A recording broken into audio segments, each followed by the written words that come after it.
In 2004, the movement for the emancipation of the Niger Delta had said they were no longer going to be an agitation group, that they were going to become a militant group. They had issued an ultimatum to all the oil companies, get your people out of here. And as you remember, in 2004, pipelines started blowing up, expatriates started getting kidnapped. But that was not all. The Odua People's Congress had also, in 2004, issued an ultimatum to President Obasanjo saying if he did not release Ganiu Adams and Frederick Fashion, their leaders, that they were going to make the Southwest ungovernable. Some of you may also recall that the Arewa Consultative Forum had a meeting in, I believe it was Sokoto, and they issued a communique saying if the next president after President Obasanjo was not a northerner, that the Nigerian experiment was over. And there was a report that was supposedly leaked. Whether it is true or not, we still don't know. It was leaked, and it was a report by the Central Intelligence Agency of the United States saying that by 2019, which was 15 years from 2004, Nigeria would have become a failed state. And it would have broken up into 4 republics: Kalabari Republic, Odua Republic, Biafra Republic, and Arewa Republic. So with all of these things going on, you can only imagine that I was saying, God, if you are saying 2025, Nigeria will be the most desirable nation to live in, and the people that are on ground are saying 2019, Nigeria, there will be no Nigeria anymore. Well, God, I wish you luck. Amen. And God spoke to me in a very stern voice. And he said to me, my son, I do not pray. Who will I pray to? By this time, I became much more serious. And he said to me, my son, I am not a prophet. I speak through prophets, but I'm not a prophet. The third thing he said to me, he said, your past, your present, and your future are all in my present. That is why I am that I am, not I was when I used to be. He said to me, when I speak to you about 2025, I am not telling you what I'm going to do. I'm telling you what I have already done. By this time, I was completely sprawled out, laid on the floor, prostrate. I said to him, Lord, what will you have me do? He said, now go and build me the people that will build the new Nigeria. And get them to do the following things. A, B, C, D. Somebody say with me, A. He said, get them to accept responsibility for the nation that they will bequeath to their children. You may want to point fingers at your parents for the nation you received from them, but you have to accept responsibility for the nation you will bequeath to your children. He said to me, get them to be, somebody say B, please. Get them to believe in the potential greatness of Nigeria. Get them to believe in my word over Nigeria. But most importantly, get them to believe in their capacity to birth that new Nigeria. And then he said to me, C, somebody say with me, C, please. He said, get them to commit their time, their energy, their resources to be determined to deliver the future of Nigeria. And so at this point in time, I realized that it didn't matter what the current situation was. I had to raise a generation that would accept responsibility, not to point blame for problems on ground, but to solve the problems on ground. Less than a few months later, I was reading newspapers in my office when I saw the results of NECO. And in that result, 1,018,000 students had sat down for the NECO exams, and 968,000 of them had failed.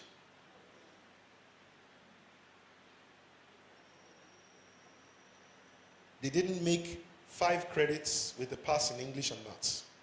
The worst ever NECO result. And just as I was about to put the paper down and continue doing what I was doing, I heard God say to me, those are not statistics. They are shattered dreams and broken lives. And all of a sudden, the pain of every one of those children came upon me.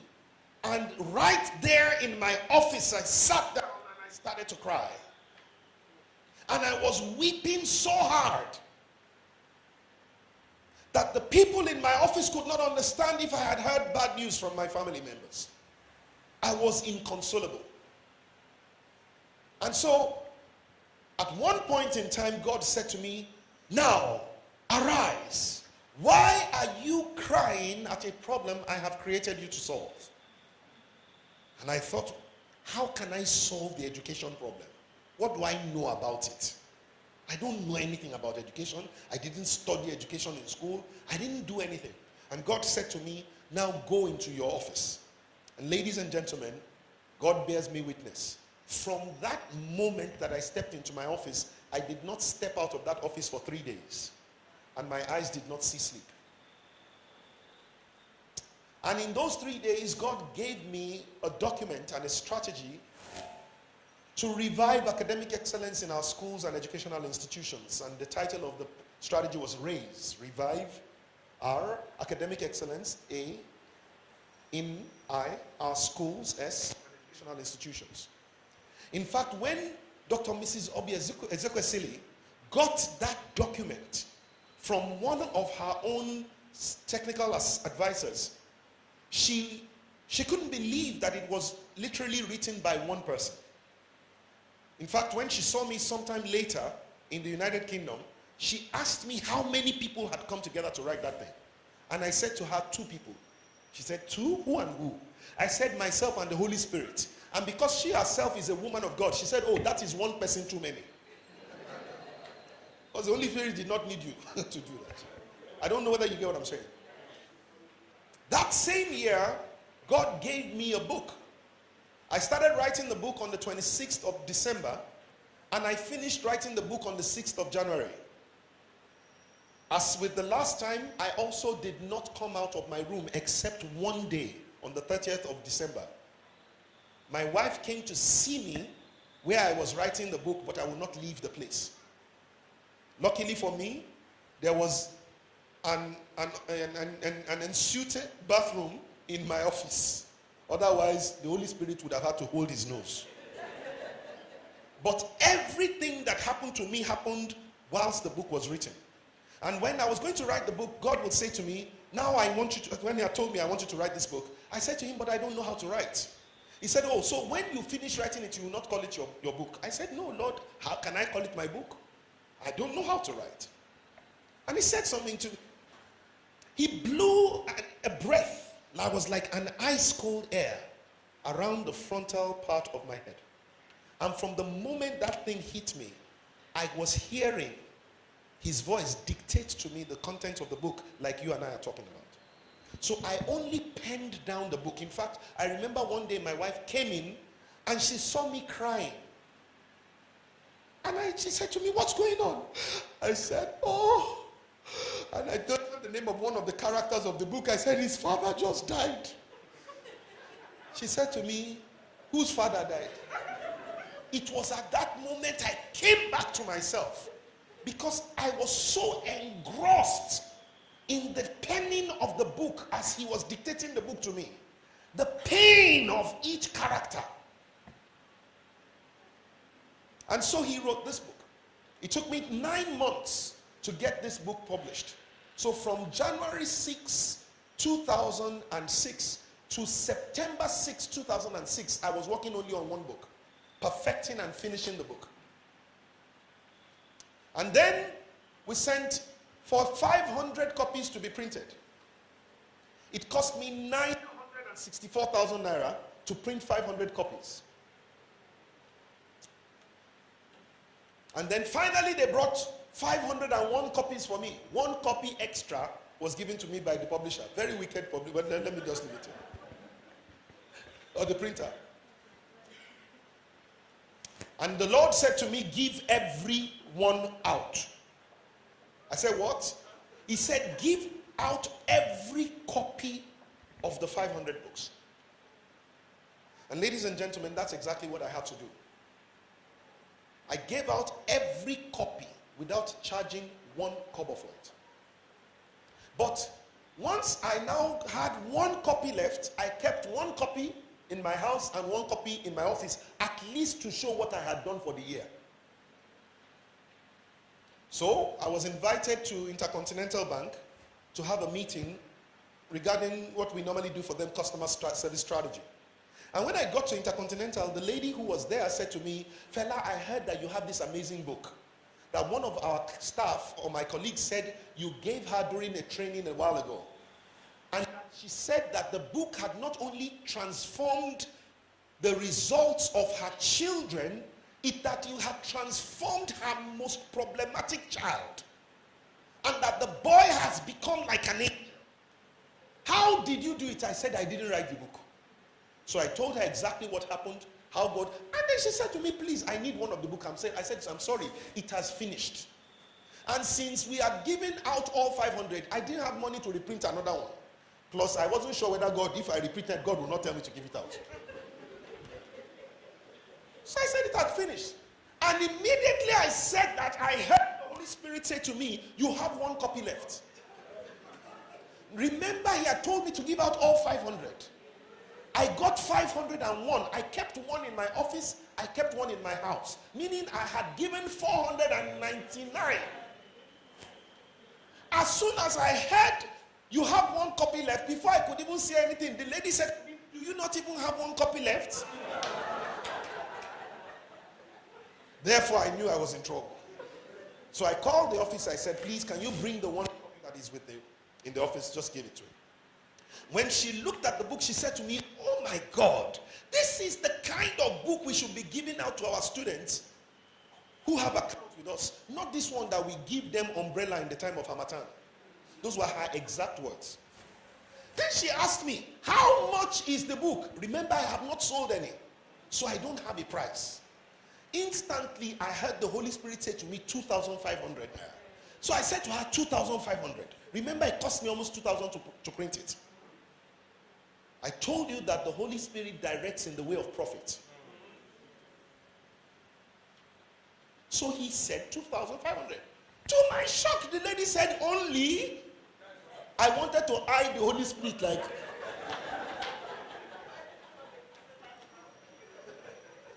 Instantly, she placed an order for 5,000 copies. She said, if you give me the invoice today, we will give you 75% or 70% of your money up front. That evening, Intercontinental credited my account with 7.5 million naira. Only. So, one of the lessons you learn is that the Holy Spirit teaches business. And the Holy Spirit can teach you things in business that can help you if you would listen to the Holy Spirit. Don't just use the Holy Spirit to fight enemies and overcome wicked people. Ask the Holy Spirit for wisdom for your business and he will teach you. Let me quickly take that particular story a little bit to the end. Before we could even print, don't forget, the lady knew that we didn't have any copy left. So now we have to go and look for how to print these 5,000 copies. Whilst we were trying to find a place to print the 5,000 copies, we discovered a place in Singapore that will reduce the cost. I got a call from the government of Oyo State. And I arrived at the Oyo State Executive Council meeting, and the first thing the governor asked me was, have we met before? I said no. He said, do I know you? I said no. He said, are you from Oyo State? I said no, sir. He said, now I want everybody to listen, because you realize that it's not because he's from Oyo State that I am asking him to come and what I want him to do for us. He said, my daughter got a copy of your book and came to me and said to me, Daddy, I can never fail again. He said, I said, why? He said, this book has changed my life. Like, what book? I beg. Okay, give it to your sister. 3 days later, the sister comes back and says, Daddy, you don't have to ever worry about me again. To cut the long story short, the children that had been coming 20, 21, 22 in class, the next term, one of them came third, the other one came fifth or sixth in class. The man said he had never seen, this was the governor speaking to us, that he had never seen such transformation. And his children kept on doing well. So he said, if this can happen for my children, and I call the children of Oyo State my children, then maybe I can also get them. So I told them to look for you, and that's why they invited you. To cut the long story short, Oyo State government decided to buy each copy, or one copy each, for 48,150 students. did not add one extra kobo to what the Holy Spirit told me, even though I knew that when you are doing business with government, ideally sometimes because of delay in pricing and all of those things, sometimes you want to pump up the volume. For the same 2,500 naira.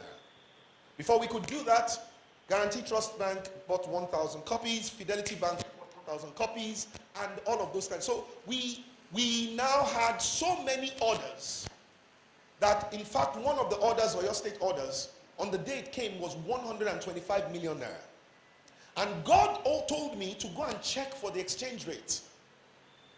And the exchange rate on that day was 125 naira to $1.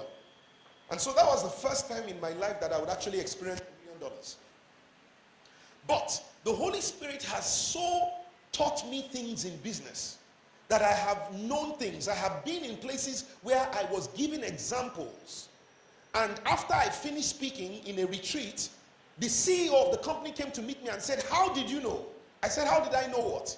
He said, "How did you know that we wanted to spend 68 million naira painting our external facade?" I said, "I don't know." He said, "You said, whilst you were giving an example, that, like, for instance, if you guys decide to spend 68 million naira painting the facade of your building, who told you?" And I said to him, "The Holy Spirit told me." I want you to understand the Holy Spirit is a useful ally. In fact, let me say a critical ally in business.